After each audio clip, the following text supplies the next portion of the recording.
name's Erica Gray. I live in Henrico, Virginia. I'm a mother, I'm a grandmother, I'm an organic home grower. And I have been participating in a lot of the NRC meetings, the phone conferences over the waste competence, genetic, environmental impact statement, as well as I live 33 miles from North Anna Nuclear Power Station that was knowingly built on a fault line. Fukushima happened in 2011, and a few months later, Virginia experienced its 5.8 earthquake that exceeded the reactor's design and actually knocked the plants offline. When we're talking about storage, our concrete cast moved 1 to 4 inches. Luckily, there was no release, but it does go to show that there is a problem with stability. We don't know how many more earthquakes we will have in Virginia, let alone the rest of the country, so I'll stay more specifically with Virginia. After the earthquake, we experienced, at least in one well at North Anna, a level of tritium in a well that exceeded EPA regulations for drinking water. It's very difficult to get information pertaining to the plant. It's very discouraging that while we're talking about this important document and 12 meetings that we hold across the country, the Dominion is full steam ahead looking at putting the 3rd reactor at North Anna, even prior to any of this being done. And supposedly that's legal.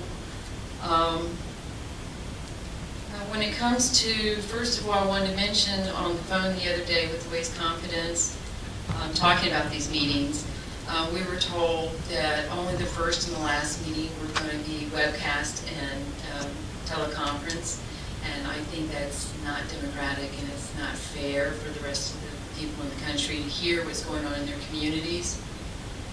I also don't like the idea that after the 12 meetings are done, from what I understand, this waste competence generic environmental impact statement will be finalized. And so the public won't have another chance at all to comment on any revisions or anything that's done. And I think that's really, really wrong. So really, transparency isn't the real good rule here that we're going by. I find it very difficult to find most of the information when I'm looking for it. So after the earthquake in Fukushima, I became very aware. I'm getting ready to turn 50 years old. I've obviously lived through 3 Mile Island, Chernobyl, and now Fukushima. And really, the media hasn't really covered it a lot, except for here recently with some leaking tanks. And we're talking about a global issue. So when it comes to waste confidence, one of the gentlemen here mentioned is a clear path to generic waste confidence. I don't understand. It's not very clear at all, actually. And dealing with North Anna, it's very not site-specific. So I have problems with this. I went through the documents, and every time there was a risk, summary of environmental impacts on continued storage at reactor storage, small, small, small, small. Away from storage, away from reactor, small, small, small. No water, everything's small. But I've been attending these meetings for 2 years between the North Anna issues and when we restarted there without actually doing a lot of checking. Everything's always downplayed. I mean, we're talking about some serious issues here. Lessons learned from Fukushima. I went to one of the Blue Ribbon Commission meetings, and these are serious issues. It seems like this document is so generic, it was put together in a rush. The only thing that I'll have to comment on, that at the last televised meeting with Muniz and a panel, that I heard and read the testimony of David Lockbaum of the Union of Concerned Scientists, and I really was amazed when I saw his written documents and testimony, because it showed if our spent fuel pools, which are, by the way, overloaded to the brim, if we were to have an accident with them as filled as they are, the consequences would be just outrageously horrible. I'm not talking about, this 10-mile radius that the NRC puts as an emergency evacuation zone, which, by the way, is ridiculous.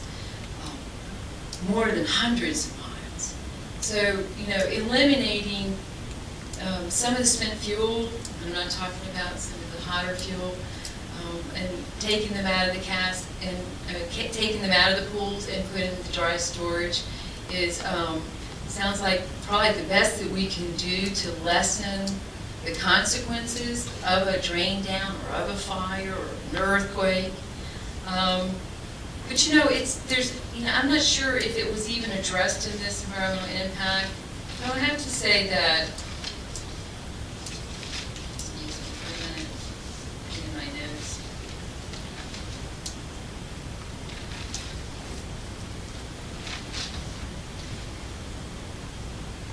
On 9/30/13,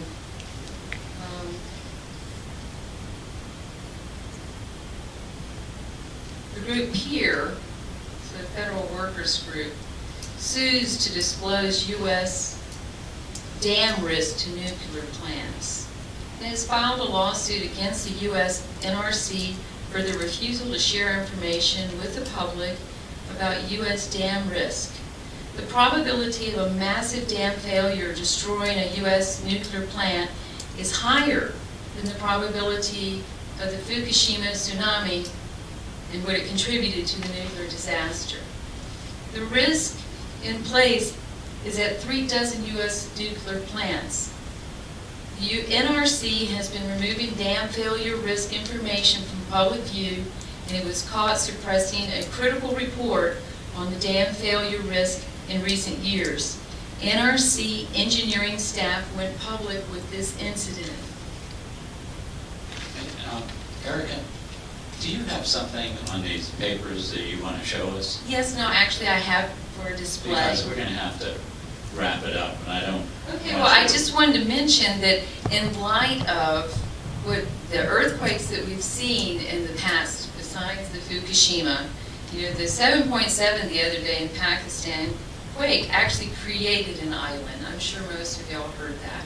So I really think that what we're seeing is we're seeing a downplaying in seismic activity in dealing with storage and the risk. I mean, we have some serious risk here. And so I think it's important that more of that is looked at. Okay. And I think if you Diana's would, here please. to help you with the